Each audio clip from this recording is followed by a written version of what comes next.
Pues tenemos con nosotros un amigo y otro amigo que estoy conociendo en el día de hoy. Está con nosotros. Él se pierde algunas veces viene, algunas veces dura tiempo, pero en el día de hoy está con nosotros un hombre del reino que estará compartiendo una palabra poderosa. Está con nosotros el evangelista Wilfredo Rodríguez y también está con nosotros Juan Carlos Betemí. Tenemos un pastor acá y un evangelista en el día de hoy, el cual yo sé que traen una palabra del reino. Bienvenido Wilfredo y bienvenido Juan Carlos.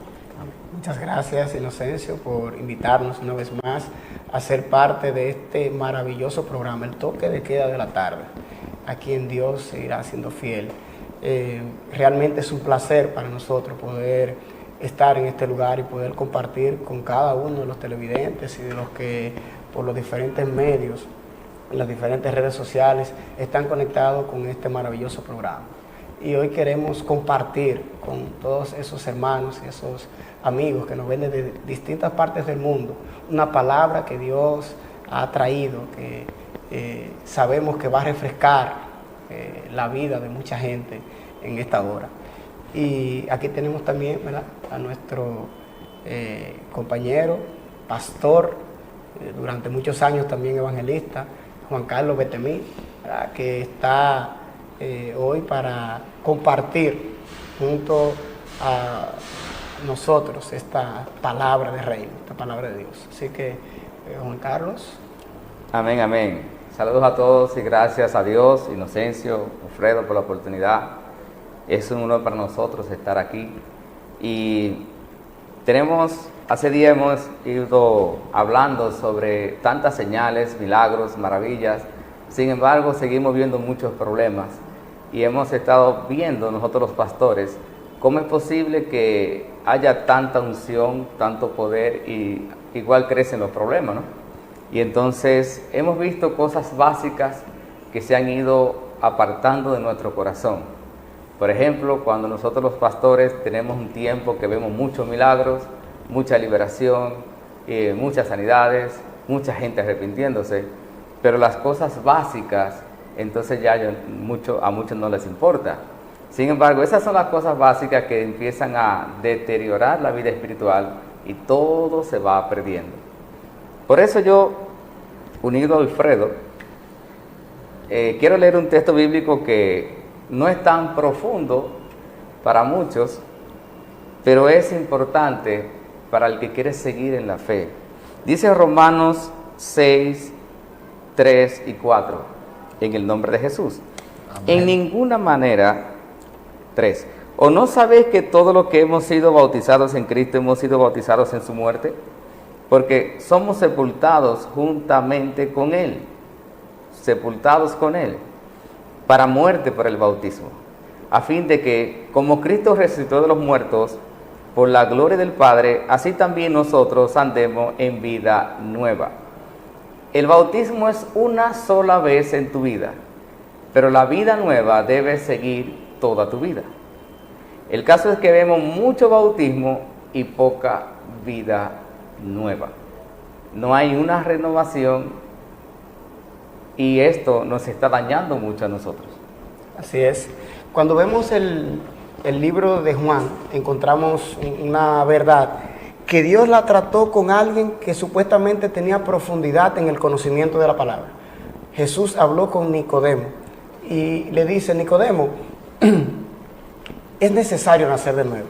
El que no nace de nuevo no puede ver el reino de los cielos. Y esto fue algo que llamó mucho la atención de Nicodemo, porque en todo el tiempo que tenía como maestro de la palabra de Dios, como un hombre entendido, un hombre de conocimiento en la palabra de Dios, nunca se había encontrado con una realidad tan profunda como esta. O sea, tengo que nacer de nuevo. ¿Cómo puede ser esto? Entonces, ahí es donde viene la realidad de la fe cristiana. Me explico. Cuando recibimos a Cristo, lo primero que nosotros reconocemos en nuestra vida es que tenemos la necesidad de realizar un cambio, de que hay cosas que no están caminando bien. Inocencio, hay cosas que no están caminando bien y eso hace que nosotros digamos: yo necesito recibir a Cristo. Amén. Yo necesito acercarme a Dios. Ahora, cuando yo me acerco a Dios y después que empiezo a caminar con Dios, sigo viviendo aún en la antigua forma de vivir, entonces no puedo ver los resultados que ven los que entendiendo esta palabra dicen, ok, yo recibí a Cristo, ahora tengo que cambiar mi forma de vivir. Las cosas viejas pasaron, he aquí ahora todas son hechas nuevas, pero ¿cuáles son las nuevas? ¿Cuáles son esas cosas nuevas que van a traer la transformación esperada? En mi corazón hay mucha gente que cree en Dios, sin embargo no tiene la capacidad de vivir una nueva vida en Dios. Hasta un punto tal de que cuando le presentamos a Cristo como Señor y Salvador, ellos reconocen que necesitan a Cristo, reconocen que Dios puede hacer algo a favor de ellos, reconocen que si siguen como están no podrán estar sentados en la mesa del Señor el día de su venida. Sin embargo, no están dispuestos a asumir la responsabilidad que esto implica. Pero no solamente eso, no solamente con las personas que no lo conocen, vemos también esa realidad dentro de lo que ya conocemos al Señor. En nuestra fe, cuando decidimos vivir una nueva vida en Cristo, no debería de haber divorcio. ¿Por qué? Porque la palabra nos enseña cómo vivir un nuevo matrimonio. Exactamente. No debería de haber enemistades, porque la palabra nos enseña cómo perdonarnos unos a los otros y cómo sobrellevarnos unos a los otros. No deberían de haber personas que disgustados dicen voy a dejar el evangelio.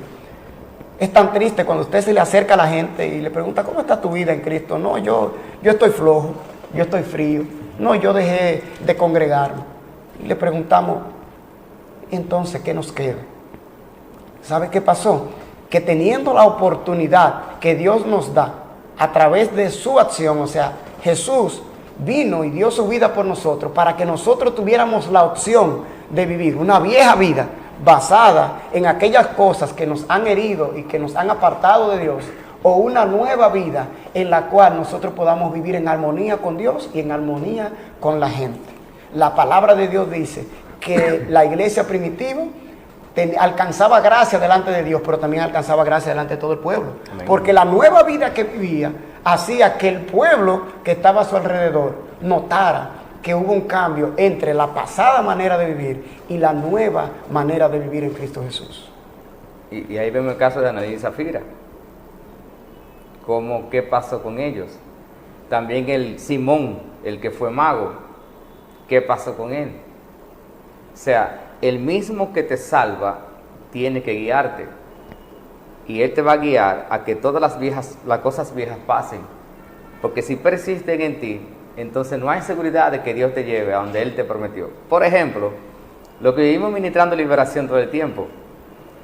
Hay personas que se le pueden salir 4 legiones de demonios. Y luego a los 6 meses vienen con 6. ¿Por qué? Cuando tú investigas, no era que faltó unción, no es que faltó ayuno. Busca y casi siempre el modo de vivir cambió. Ya no es una vida nueva, sino una vida mezclada. Un corazón lleno de dolores que vuelve a odiar. Entonces el Espíritu Santo se contrista. Entonces comienzan los problemas. Así es. Cuando vemos este caso de Zafira y Ananías, nos damos cuenta de algo. Ellos venían en una tradición judía en el cual había una forma de vivir. Cuando vienen y conocen a Cristo, se encuentran con un pueblo que asumió la nueva identidad en Cristo. Y los que estaban ahí a su alrededor vendían sus propiedades y compartían con todos, de manera que ninguno tenía necesidad. Así que ellos quisieron aparentar que eran parte de esas personas que habían decidido vivir esa nueva vida. Pero cuando les tocó el momento a ellos de accionar y hacer las obras que estaba haciendo todas las personas que habían sido renovadas en esa nueva vida, entonces recayeron una vez más en la antigua vida. ¿De qué forma? Mintiendo en una nueva fe, en una nueva vida en donde no había lugar para la mentira, y escondiendo, guardando, siendo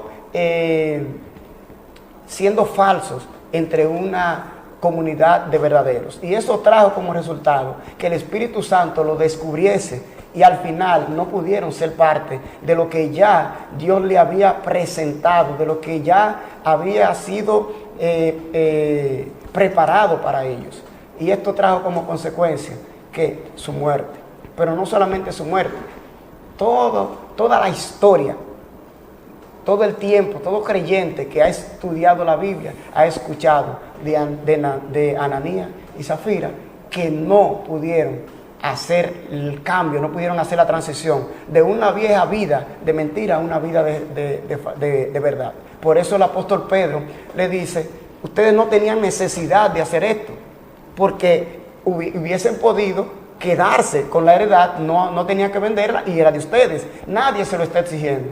Pero ellos entendían que no podían vivir en una comunidad de personas que tenían una nueva vida en Cristo, viviendo ella una antigua vida. Así que quisieron aparentar lo que no era. Por eso, la palabra, el mensaje que tenemos el día de hoy, principalmente para la iglesia, es el siguiente. Si no está funcionando la manera de vivir que tenemos delante de Dios, entonces quiere decir que hay partes de nuestra vida que necesitan ser reformadas. Hay personas que quieren vivir por la ley todavía, diciendo, Inocencio, no te pongas, no hagas, no digas, no esto, no lo otro. Y no olvidamos que aquí lo que vale es el amor, aquí lo que vale es la misericordia, que la ley de Dios consiste en amarnos los unos a los otros, consiste en perdonar. ¿Cómo hay personas que no pueden perdonar a su pareja? ¿Cómo hay personas que no pueden perdonar a sus padres, que no pueden perdonar a sus hijos? La pregunta es, ¿de qué forma podremos sostener nuestra fe en el tiempo? ¿De qué forma podremos permanecer en el momento de la angustia? ¿Por qué? Porque en el momento de la abundancia todos somos buenos cristianos.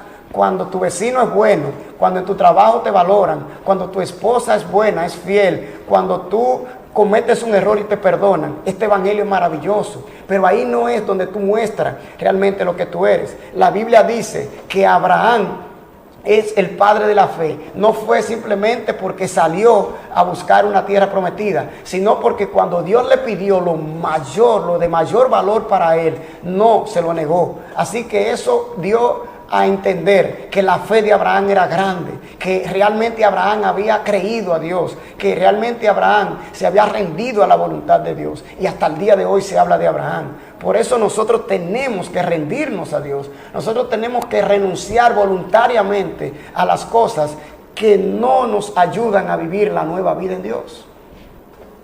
Amén. Nosotros aconsejamos que regresemos a las Escrituras. Aconsejamos que regresemos a la oración. Aconsejamos a que todo lo que hay en nuestro corazón que nos divide de nuestros hermanos, nos apartemos de eso. ¿Por qué? Porque hoy estamos llenos de muchas lenguas y de mucho odio.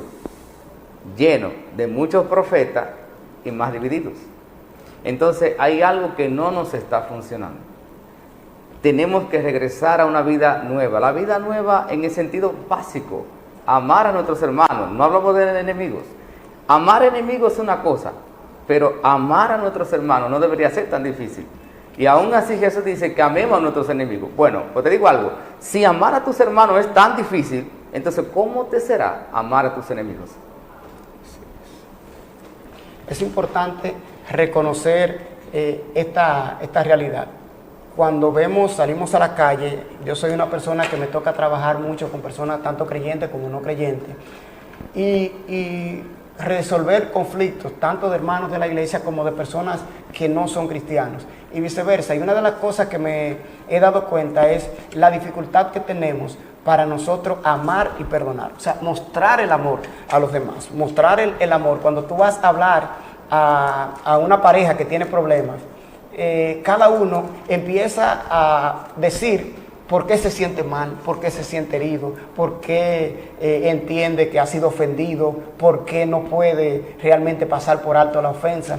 Y todo eso basado en mi persona, basado en mí. Sin embargo, el Señor nos dice a nosotros que miremos a los demás como mayores que nosotros. O sea, antes de yo ver mi herida, déjame ver la herida de mi hermano también. Porque cuando yo veo la herida de mi hermano también, entonces yo puedo razonar de una forma más congruente, más adecuada. Yo puedo decir, ok, yo me siento herido por esto, pero si Inocencio también se siente herido, entonces la solución del conflicto está en que yo pueda perdonarlo a él y él pueda perdonarme a mí. Porque al final la falta de perdón no nos va a ayudar a ninguno de los dos. Un matrimonio. ¿Cuántas personas hoy en día destruyen su matrimonio? Pero al final, cuando comienzan un nuevo matrimonio, se encuentran con todas las problemáticas una vez más en este matrimonio. Así que nos damos cuenta que el problema no era simplemente la pareja que teníamos en el momento. El problema es que si seguimos viviendo la antigua manera de vivir, el matrimonio no va a funcionar, ni con esta ni con aquella. El matrimonio va a funcionar cuando nosotros cambiemos nuestra forma de vivir, cuando nosotros cambiemos nuestra forma de pensar, cuando nos amemos unos a otros, cuando nos perdonemos, pero también cuando a la hora de nosotros tomar una decisión, tomemos en cuenta la voluntad de Dios. O sea, realmente Dios quiere que yo me vaya de la iglesia cuando me sentí disgustado con el pastor o con el hermano, con el evangelista. Realmente ese es el deseo de Dios para mí. Porque si el deseo y la voluntad de Dios para mí no es lo primero, entonces la nueva vida en Cristo nunca va a manifestarse en mi vida. Si yo entiendo que lo que estoy haciendo, la razón por la que me mueve a hacer esto, es tan grande que no soy capaz de escuchar a Dios, a ver cuál es su deseo, entonces lamentablemente la nueva vida en Cristo nunca puede llegar. ¿Qué pasó con David y Saúl? Saúl, ¿verdad?, fue llamado por Dios. Ahora, en el momento de la crisis, Saúl quiso culpar al pueblo, Saúl quiso que todo el mundo era responsable, menos él. Él quiso hacer todo lo que él lo hacía por alguna razón que lo movía a hacer esto. Sí. Y lo que estaba ahí, movido por miedo, movido por la angustia, movido por tantas cosas. Pero la verdad es que cuando David fallaba y lo confrontaban, David lo que decía es cierto, yo fallé. Yo fallé, fui yo que fallé. Y cuando él reconocía que él era el que fallaba, entonces estaba preparado para recibir la corrección de Dios y para ajustar su vida a la nueva vida que Dios había predestinado para él. Amén. Y esto le abría camino. ¿Por qué? Porque aún en el momento de sus peores errores, cuando él mismo decretó sentencia de muerte en su contra, el profeta le dijo, no, Dios no quiere matarte. El deseo de Dios no es matarte, porque tú aceptas la corrección. Porque tú reconoces que falla, pero no solamente eso, está dispuesto a cambiar, está dispuesto a hacer la reforma que sea necesaria para que la voluntad de Dios se haga manifiesta en la vida tuya. El que no cambia pierde lo que tiene y pierde lo que busca. Saúl perdió lo que tenía y perdió lo que quería. Lo dice también, en base también lo digo por Filipenses, como Dios a través de Pablo dice, ayuda a estas dos hermanas que han luchado conmigo. O sea, no la dejen así, matándose. Ahora la pregunta es, ¿ya no es más común que nos andemos matando? ¿Por qué las iglesias están sufriendo hoy que tanta gente se va? Porque hoy hay más redes. Ya hay muchos hermanos matándose. Uno con otros, uno con otro, y somos los hermanos, no somos los enemigos.